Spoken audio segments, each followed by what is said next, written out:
29 қыркүйек сентябрь 2025 жыл. Малина сорт Ясина. Бұл көшеттер маусым июньнің аяғында, шілденің басында егілген. Қазіргі жағдайда биіктігі 1 метр шамамен. Қазір көрсетемін, қандай нәтижесі бар. Биіктігі әртүрлі, дамуы әртүрлі, бірақ қараңыздар,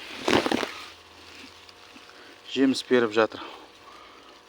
Осы жылы егілген, бірінші жыл уже жеміс беріп жатыр. Биіктігі міне 1 метр. 2 айдың ішінде 1 метр өсіп тұр.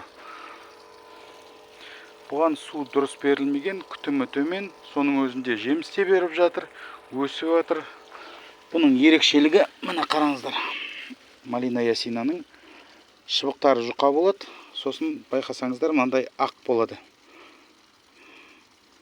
Жаңа шыбықтары ақ болады.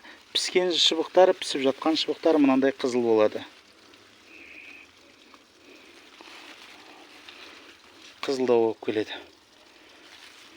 8708 171 9378. Көшет сатамын, кеңес беремін. Көшет егудің видеосын бере аламын.